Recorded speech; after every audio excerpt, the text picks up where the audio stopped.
आप कुछ कह रहे थे? हाँ, वही मैं ये कह रहा था कि तीसरे भाव में शनि है, तो चंद्रमा जो है वैसे तो धनु राशि में है, मित्र की राशि में है, लेकिन चूंकि राहु से ग्रसित है और सामने शनि है। हाँ, तो इस विषय पर मैं यह कह रहा था जी कि इसको तो ऐसे ज्योतिष की भाषा में बोल देते हैं कि पीड़ित है, जी परंतु उसका एक अर्थ समझना पड़ेगा। चंद्रमा तो मन का कारक होता है, जी तो उसको तो गति करना है, लेकिन गति किसके प्रभाव में होगा, यहाँ पर सवाल यह उठता है। तो राहु के साथ यदि है ना, तो वो उसकी मेटेरियलिस्टिक गति होगी, और शनि के साथ है तो चूँकि शनि से दृष्ट है, वो साथ तो नहीं है, तो या अगर साथ भी होता तो दृष्ट है वो, तो वैसी स्थिति में क्या है कि उसकी कर्म और न्याय दृष्टि होगी, यानी कर्म के लिए वो बहुत गति करेगा और उसका उद्देश्य न्यायपूर्ण ही रहेगा। इसलिए तो यहाँ पर वो नहीं है, लेकिन यह जरूर है कि उनको कभी चैन से तो नहीं रहने देगा। वह जो है लगातार उसके ऊपर प्रेशर बनाए रखेगा कि कर्म करते रहो। हाँ, और धनोपार्जन के लिए और इन सब के लिए पीड़ित वो थोड़ा करेगा, प्रेशर बनाएगा राहु। हाँ, और राहु चूँकि महत्वाकांक्षी भी होता है और काफ़ी क्लैंडस्टाइन वर्क भी उसका होता है। जी सीक्रेट। हाँ, तो वो उसके लिए वो उसको गति देता रहेगा। यह है, लेकिन शनि का एक गुण जो है वो न्यायप्रियता है, और साथ साथ जो है गोपनीयता भी है, दोनों का, शनि का भी और राहु का भी। लेकिन दोनों की गोपनीयता में फ़र्क है। शनि की जो गोपनीयता होती है वह अध्यात्म की ओर और बहुत रहस्यमयी चीज़ हैं, चाहे मतलब अध्ययन क्षेत्र में, शोध क्षेत्र में, उस क्षेत्र में वह गोपनीयता देता है, तो मन को उधर गति देता है, तो यह एक अच्छी चीज़ होती है।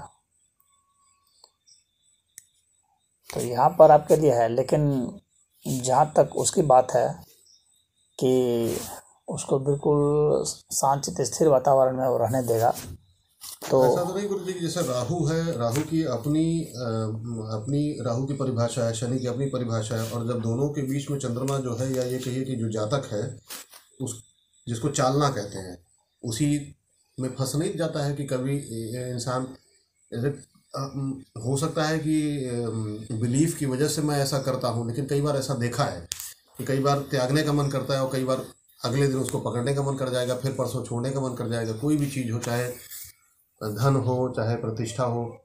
अब तो ये दोनों दुनिया में उसको या तो बैलेंस इंसान बना ले। असल में इसमें किसका कैसा पावर है ना, पावर एडजस्टमेंट की भी बात होती है जी। वो तीनों में कौन पावरफुल है और अन्य किनकी दृष्टियां हैं उसके ऊपर, चंद्रमा के पावर, प्लस वहाँ उस भाव का क्या पावर है जिस भाव में वह है, क्योंकि वो धर्म भाव में ना है जी। तो धर्म भाव में है, तो धर्म भाव में जाने के कारण चाहे राहु भी क्यों ना हो, उसमें धर्म के गुण आ जाते हैं। अगर राहु भी होगा, धर्म भाव जिस भाव में जो रहेगा ना, उसका गुण तो उसको निश्चित आना है, उस भाव का प्रभाव। तो धर्म भाव में चूँकि राहु है, तो बुरा होने के बावजूद भी उसमें धर्म के गुण आ जाएंगे, और चंद्रमा चूँकि वो धर्म से संबंधित ही होता है, तो इसलिए उसमें तो वो गुण रहेंगे, तो उसका गुण बढ़ जाएगा, तो इसलिए वह गुण बढ़ जाएगा। प्लस जो है शनि जो है वहाँ पर दृष्टि डाल रहा है, तो उसकी दृष्टि भी उस भाव में आने के कारण उस भाव में उसकी दृष्टि जो है पवित्र हो जाएगी। नवम भाव जो है वो पवित्र घर होता है पूरे कुंडली का सबसे, हाँ, तो पवित्र घर होता है, तो वहाँ पर अगर किसी की दृष्टि भी पड़ती है ना, तो वो भी पवित्र हो जाती है, और उसके कदम भी पड़ते हैं तो वो पवित्र हो जाता है। जैसे कि मंदिर में दुष्ट आदमी भी जाता है तो वो अच्छा हो जाता है, उतनी दुष्टता नहीं करता है, उसके लिए उसको बहुत एक्स्ट्रा खलनायक होना पड़ेगा तब जाकर के कुछ वो करेगा। हाँ, तो वहाँ पर उस घर में तो उसकी दृष्टि अच्छी हो जाती है, परंतु फिर भी अपने जो उन लोग की जो नेचुरल जो इंस्टिंक्ट होती है वह तो है, तो उसके कारण जो है तो उसका असर तो रहेगा। और प्लस उनके पावर का बैलेंस क्या है, हाँ, किसके रेस्पेक्ट में कौन कितना पावरफुल है, तो वह भी देखा जाता है। कई समस्या चीज़ ये है है कि डिस्पोजिटर जो है जिसके घर में है वो जैसे नवम भाव हमारा तो धनु राशि हो गई, तो डिस्पोजिटर कर्म भाव में नीच का हो गया गुरु। गुरु तो कहते हैं कि जिस भाव में रहता है उसका भी फल देता है राहु, या और उसका डिस्पोजिटर जो भी है वो राशि का जो कर्म भाव में कौन है? कर्म भाव में बृहस्पति है नीच का। अच्छा अच्छा।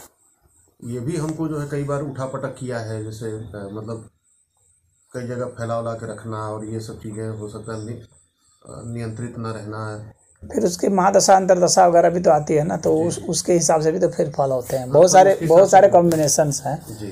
तो इसका निकालना इतना आसान भी काम नहीं होता है, बहुत कठिन काम होता है। जी जी, वो आपका कहना सही है। लेकिन ये है कि मतलब कुल मिला के ये देखा कि कर्म के संबंध में ये था कि निकलते बचते आए, लेकिन कई बार विकट स्थितियां बहुत उत्पन्न हुई होती रहती हैं। तो और जो है ऐसी विषम परिस्थितियां हो जाती हैं जहां चाहते हैं कि अरे यार अब क्या रखा है इन सब चीज़ों में, थोड़ा सा फिर गुरु जो है ना, असल में क्या है ना कि जो 10वां भाव है ना वो कर्म भाव है, और गुरु जो है वो ज्ञान है। कर्म और ज्ञान का यहाँ संघर्ष है। जी, बात समझ आ रही वजह से हानिज के होने की वजह से बृहस्पति मतलब उनका बेसिक इंस्टिंक्ट तो है ज्ञान है। जी। मतलब बृहस्पति को हम ज्ञान मान करके चलें, और ग्रह वगैरह छोड़ दें, मुख्य रूप से वो ज्ञान का वो कोई तत्व है। तो ज्ञान का तत्व जो है वहाँ पर बैठा हुआ है कर्म वाली स्थिति में। तो जो ज्ञान में जो होता है ना वो कर्म को महत्व नहीं देता है, क्योंकि कर्म वहीं तक जाता है जहाँ तक पदार्थ जाता है। पदार्थ के बाद कर्म नहीं जा सकता, कर्म की एक सीमा है जाने की। कर्म तभी होते हैं जबकि ये मटेरियल वर्ल्ड जहाँ तक चलता है वहीं तक कर्म हो सकते हैं, उसके बाद कर्म संभव नहीं है। और ज्ञान जो है वह कर्म से और सूक्ष्म होता है, तो कर्म से और सूक्ष्म होने की वजह से वो कर्म को गाइड तो करता है, लेकिन वो कर्म को ज़्यादा महत्व नहीं देता है, और वो ज्ञान को ही महत्व देता है। तो वह कर्म को भी ज्ञान के क्षेत्र में खींच करके लाना चाहता है, क्योंकि हर कोई अपने ही मत में ले जाना चाहता है ना। तो कर्म ज्ञान को अपने क्षेत्र में लाना चाहता है, और ज्ञान जो है कर्म को अपने क्षेत्र में ले जाना चाहता है। तो वहाँ पर इन दोनों का संघर्ष बराबर बना रहेगा। तो गुरु जी जैसे नीच का होना ज्ञान का अभाव भी तो दर्शा सकता है, द्वंद्व भी बता सकता है जो आप कह रहे हैं। नहीं, ज्ञान नीच का है इसका मतलब यह नहीं कि ज्ञान का अभाव बतला रहा है। मैं पूछना चाह रहा हूँ कि कैसे हम इस बहुत ज्योतिषाचार्य लोग ऐसा सोचते हैं कि नीच का अधिक है। मैं अपने जो मेरे अंदर प्रश्न उठते हैं वो ये उठ रहा है कि अगर मुझे किसी के अपना तो मैंने चलिए जाना समझा, किसी दूसरे का अगर मैं देखूं समझूं तो क्या वो मैं मानूं ज्ञान का अभाव है कि वो द्वंद्व क्रिएट करेगा? नहीं, ज्ञान का अभाव नहीं है। ये ठीक उसी तरह से है जैसे कि रावण को भी कहते हैं ज्ञानी था। हाँ, तो ज्ञान का जो है वो जो दूसरा एस्पेक्ट है जो कि कर्म से प्रभावित है, वह ज्ञान जो कि अध्यात्म से प्रभावित नहीं हो पा रहा है कर्म की वजह से, तो वहाँ जो नीच का बृहस्पति है इसका मतलब है कि उसका शुद्ध ज्ञान नहीं आ रहा है। उसका जो ज्ञान है ना वो मैलिंड है, प्रदूषित ज्ञान है। ऐसा नहीं है ज्ञान का अभाव नहीं है, वो प्रदूषित ज्ञान होता है। नीच का मतलब हो गया कि उसका डायरेक्शन बदल गया। नीच का अर्थ यह नहीं होता है कि वो जीरो हो गया। बहुत सारे ज्योतिषाचार्य जो हैं जो कि इसके वास्तव में जब तक हम, क्योंकि ज्योतिष को जो है वेद की आंख कहा जाता है, तो उसको उस निगाह से जब तक नहीं देखेंगे, वेद की निगाह से नहीं देखेंगे तब तक वो नहीं होगा। और उसका वहाँ सही अर्थ जो है, अगर कोई ग्रह नीच का है तो उसका सही अर्थ यही है कि मैलिंड हो गया, पॉल्यूट हो गया, बस इतना ही सा है। और वहाँ पॉल्यूशन का कारण वहाँ क्या है, वहाँ कर्म है, कर्म भाव में है वह, उसके कारण वो पॉल्यूट हुआ है वहाँ। हाँ, तो इसलिए वो कर्म जो है वो ज्ञान में बाधा डालेगा जी। और ज्ञान भी कर्म के बाधा डाल सकती है, और वाइस वर्सा। और ज्ञान जो है ना वह अपनी ओर खींचना चाहेगा कर्म को। कर्म जो है उस स्थूलता की ओर ले जाता है, ज्ञान सूक्ष्मता की ओर ले जाता है। तो ज्ञान तो अपनी तरफ कोशिश करेगा कि इसको सूक्ष्म बना दें कर्म को, लेकिन कर्म सोचेगा कि मैं ज्ञान को स्थूल बना दूं। हाँ, इन दोनों का संघर्ष रहेगा, उठा पटक रहेगा लगातार। तो इसीलिए बृहस्पति को अपने फुल फॉर्म में नहीं आने देगा तब तक जब तक कि बृहस्पति की मतलब निवारण न किया जाए। और ऐसा भी होता है ना कि वो तो लग्न की बात आप कर रहे हैं ना जी। वो लग्न कुंडली आपकी जो है उसकी बात कर रहे हैं ना? मैं लग्न कुंडली की, हाँ, तो नवमांश की तो बात ये तो हर वर्ष बदलता भी तो रहता है। जी, जो आपका वर्ष कुंडली भी तो बनती है, कुंडली भी तो किस समय कौन सा होता है, खाली उसी का थोड़ी असर होता है। खाली उसका असर नहीं होता नवमांश का भी असर होता है, कितने हैं सबका असर होता है, प्लस हर वर्ष का असर होता है, जी, प्लस हर दिन का असर होता है। हर दिन का। तो उस दिन क्या है क्या नहीं, तो ऐसा नहीं है कि वो फिक्स कोई थोड़ी हो गया, उसका परसेंटेज बस है। गुरुजी ओवरऑल जिंदगी में जब आप पूरे तरह से उसका 50% माना जाता है बस। अच्छा, ओवरऑल जो जिंदगी में जैसे जन्म कुंडली का 50% माना जाता है। तो क्या मतलब हम लोग इसका निवारण भी कर सकते हैं? मतलब अगर हमको जन्म से, अब पहले तो ये जानना चाहेंगे गुरुजी, जैसे कि हम लोग, क्योंकि एक समय ऐसा था कि मैं इन सब चीज़ों में बहुत ज़्यादा विश्वास बचपन में अपनी शिक्षा की वजह से नहीं करता था। जो जिस तरह की शिक्षा मिली, हम कैथोलिक स्कूल में हमने पढ़ाई, हाँ, तो बहुत जो है, क्योंकि मानना कैसे शुरू हुआ वो भी एक अपने आप में घटना थी, या जो भी कहें। तो पश्चिम में भी तो लोग एस्ट्रोलॉजी मानते हैं, वे सब भी करते हैं। जी, मानते हैं। हाँ, हम ना, मैं पश्चिम की तो बात नहीं कर रहा, मैं गोरखपुर में पला बढ़ा, तो वहाँ पे जैसे कैथोलिक स्कूल में हमारी पढ़ाई हुई 10th तक। उसके बाद हम जब इंजीनियरिंग में भी आ गए, तो उसके बाद भी साइंस साइड से बीटेक इंजीनियरिंग किया, IT से MTech किया। जब करने के बाद में फिर जब चीज़ें, जब चाहे दशा बदली होंगी या लाइफस्टाइल बदली, तो लगा कि ये क्या हो रहा है मेरे साथ, ये क्यों हो रहा है, वैसा क्यों हो रहा है। कई ऐसे लड़के थे जो पढ़ने में हमसे कमज़ोर थे, कई ऐसे लड़के थे जो पढ़ने में हमसे अच्छे थे, लेकिन जब मेरा बीटेक में सिलेक्शन हुआ, तो जो मुझसे अच्छे थे पढ़ने में, रैंक मेरी सबसे उनसे बेहतर आई। कई ऐसे लड़के थे जो मुझसे पढ़ने में कमज़ोर थे, लेकिन बाद में ज़िंदगी में मेटलिस्टिक पदार्थ वाली ज़िंदगी में अच्छा किया उन्होंने। तो कई प्रश्न उठे अंदर। हाँ, कई तरह के होते हैं ना। कोई पैसा कमाने में अच्छा हो गया, तो कोई स्वास्थ्य कमाने में अच्छा हो गया। जी, कोई पैसा कमाया तो स्वास्थ्य गंवा बैठा। जी, कोई पैसा और स्वास्थ्य भी है तो अपने जनों को गंवा बैठा, अपने घर परिवार के आदमियों को खो बैठा। जी, तो कई तरह के प्लस माइनस होते रहते हैं। सफल कौन है, सफलता की यहाँ तक बात है, जो सफलता का जो मापदंड लोग बनाए हैं, तो लोग सिर्फ यह मापदंड बनाए हैं कि कौन कितने अच्छे पद पर चला गया।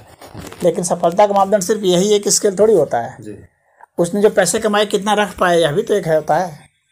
कितना खर्च उसने किया, कितने बेहतर चीज़ के लिए खर्च किया, यह भी तो पता चला कि शराब में खर्च कर दिया। कमाया लेकिन बेकार चीज़ में खर्च किया, तो उसका वो कमाना भी निरर्थक गया। ऐसी चीज़ में खर्च कर दिया जिससे कि उसी को उल्टा नुकसान हो गया।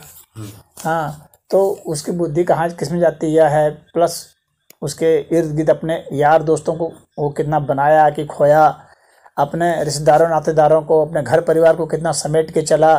जिंदगी तो ओवरऑल पूरा का पूरा ना है, सार है। हाँ, पूरा सार है। उसने आध्यात्मिक उन्नति कितनी की, उसने साइकोलॉजिकल उसका डेवलपमेंट कितना हो पाया, हर चीज़ का, और अन्य कला को कितना विकसित किया। वो खाली पैसा कमाने से ज़िंदगी थोड़ी हो जाती है। क्या आप चित्रकला जानते हैं? चित्रकला बनाने से जो संतुष्टि मिलेगी वो पैसा कमाने थोड़ी मिलेगी, नहीं मिलेगी। क्या आप गाना गाना जानते हैं? नहीं जानते हैं। समझ रहे हैं कि नहीं बात को?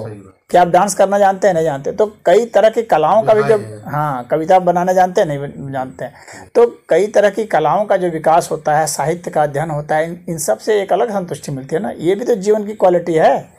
तो इस क्षेत्र में कितना गया, हर क्षेत्र में देखा जाता है। उसका सोशल रेलिवेंस कितना रहा, उसने समाज के लिए क्या किया, लोगों के लिए क्या किया, अपने लिए ये किया, लोगों के लिए क्या किया।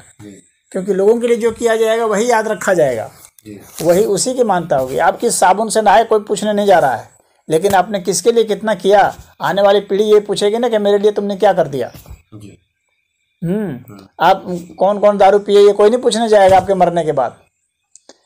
ये पूछेंगे कि तुमने हमारे लिए क्या कर दिया, किस पीढ़ी के लिए क्या क्या तुमने दे दिया, योगदान क्या है रहा। तो आपका वह योगदान भी तो देखा जाएगा। तो इतना आसान नहीं है इवैल्यूएशन करना किसी को, इतना सिंपल नहीं है कि कोई फलना इस पद पर चला गया तो हो गया, वो तो आगे चला गया, ऐसा कुछ नहीं है।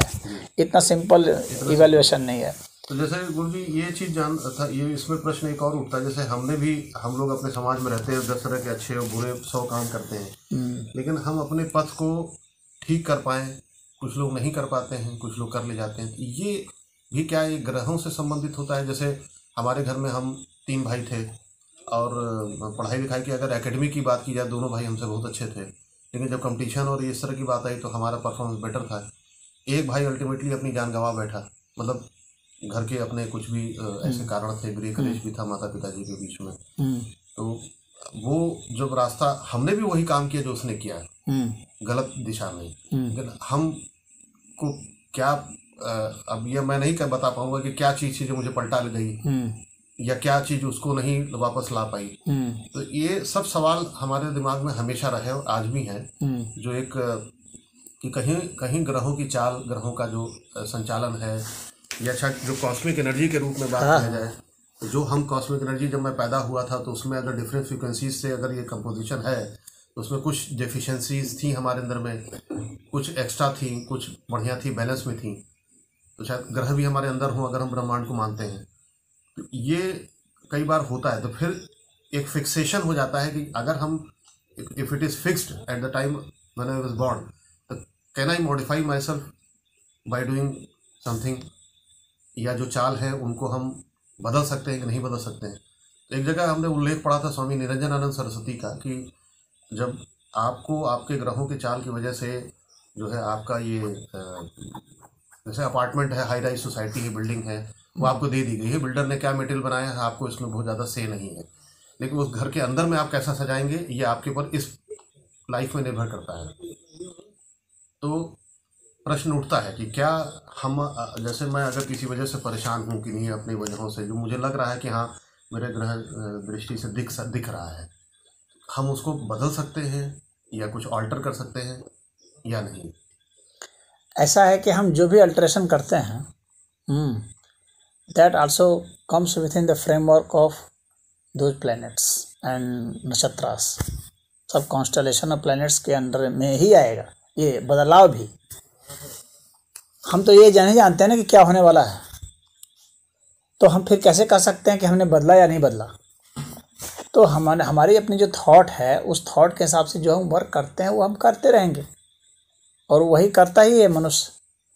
लेकिन जहाँ तक ज्योतिष की बात है, तो ज्योतिष का यही कहना है कि आप जो कुछ भी बदलाव करेंगे, भीतर बाहर एनीवेयर, वो सब कुछ बदलाव भी उसके तहत ही होता है। जब जहाँ तक पिंड जाता है, वो सारा पिंड जो है ना, वो उस पर उसका असर होता है। आप उस असर से बाहर तभी होते हैं जब आप आकार से ही बाहर हो जाते हैं। यानी आपका आकार का जो अस्तित्व है वह जो बाहर है, जो समय से बाहर है, टाइम फ्रेमवर्क में जो कुछ भी है वो ज्योतिष के तहत है।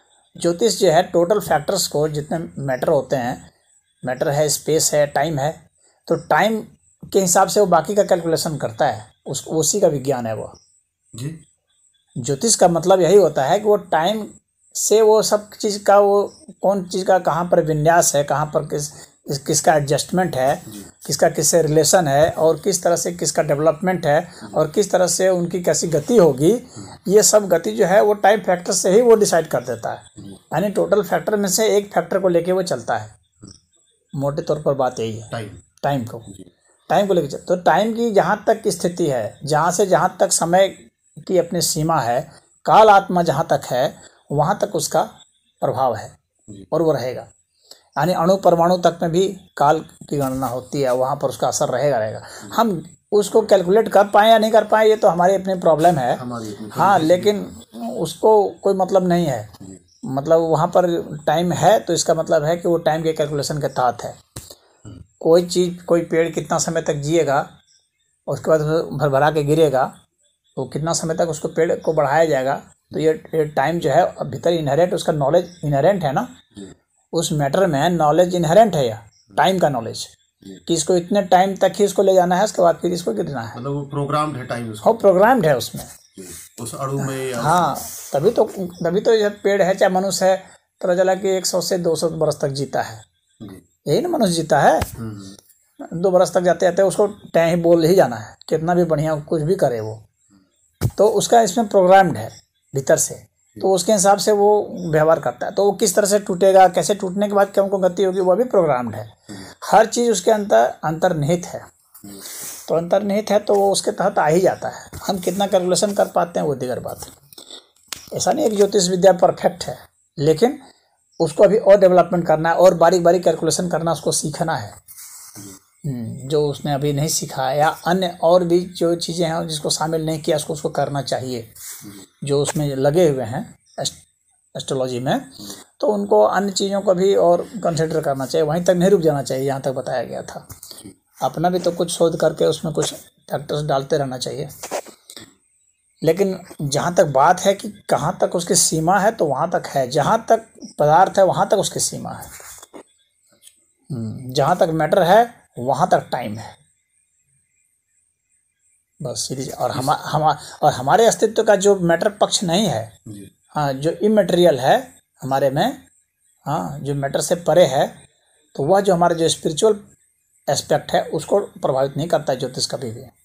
अच्छा। हाँ, क्योंकि वो टाइम बॉन्ड नहीं है, तो इसलिए वो टाइम फ्रेम में नहीं है, इसलिए वो प्रभावित नहीं है। तो वहाँ हम बदलाव कर सकते हैं, यानी अध्यात्म जो है ना वो ज्योतिष के सीमा में नहीं है, और ज्योतिष के बाहर आता है। हाँ, उसके बाहर आता है। टाइम स्पेस इसके बियॉन्ड जो डायमेंशन है, हाँ, वो उस डायमेंशन की वो एक अलग डायमेंशन है, वो अलग डायमेंशन है। उसमें कैसे जाया जा सकता है वो सब। हाँ, उसमें आप जब भी जाने की सोचेंगे आपको टाइम कभी बाधा नहीं दे सकता है, ये पक्की बात है।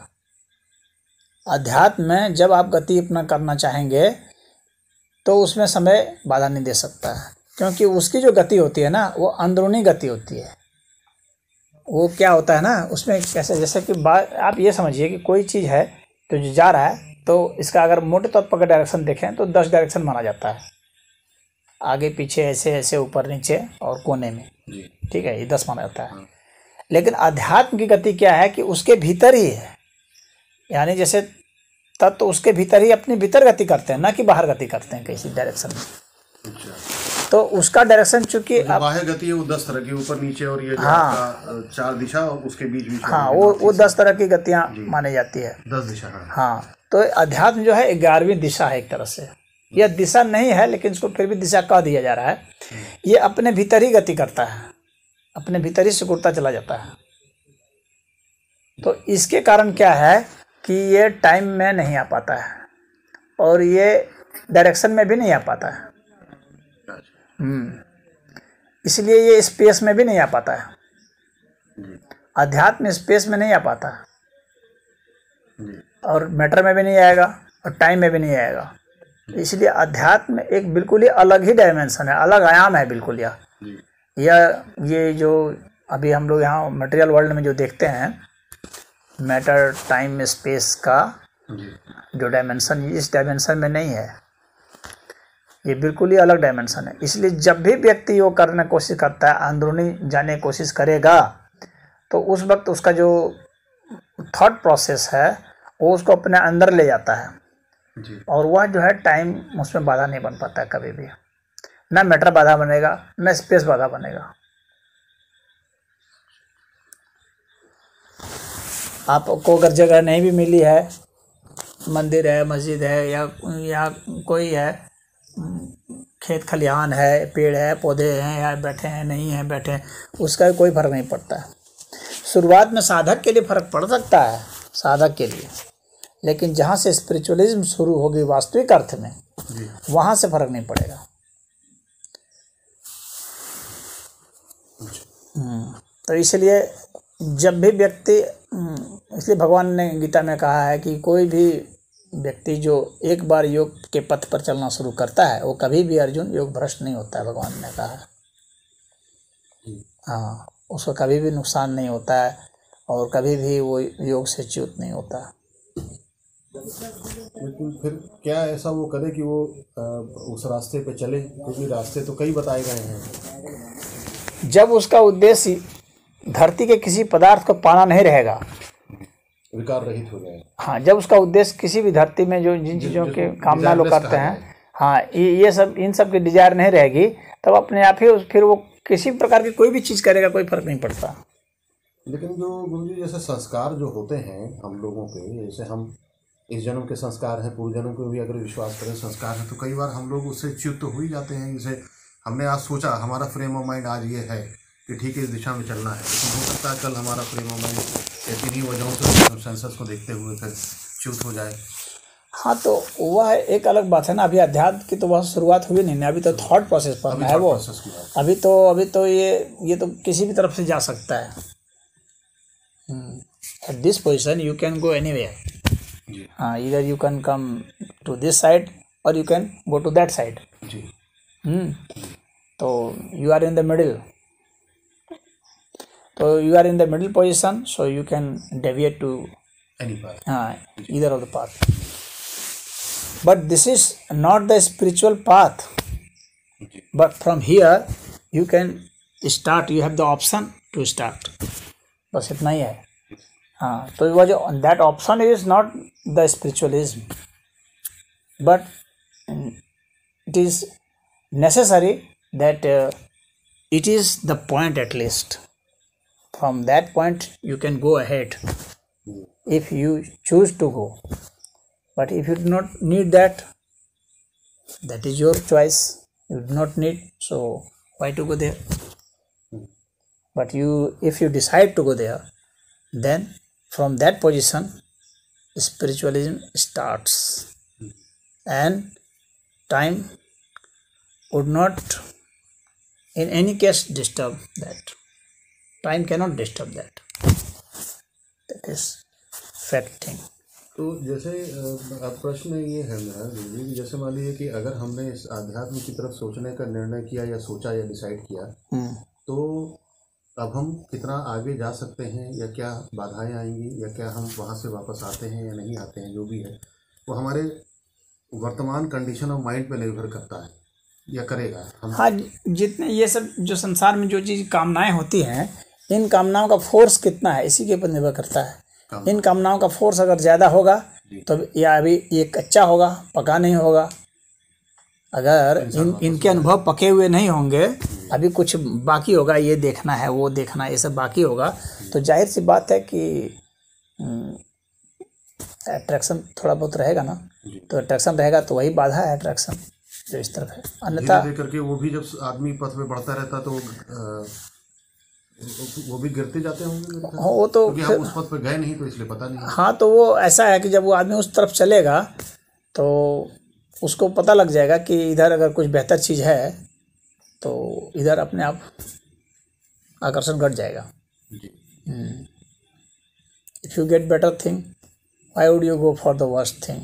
ये कैसे महसूस हो कि हमारे ये जैसे हमने पढ़ी बात है, सुनी बात है, लिखी बात है, देखी तो है नहीं, जैसे हम ये कैसे निर्णय अभी आज के डेट में कर सकते हैं कि उधर कुछ ज़्यादा अच्छा है? क्योंकि आपने कहा ये बात सही है। अभी नहीं, आप नहीं कह सकते हो ना, जिनको अनुभव रहा है वे कहते हैं ना, वो कहते हैं। तो आप बस सिर्फ ये सोच सकते हो कि जस्ट लेट्स ट्राई। हाँ, तो for you this is an experiment.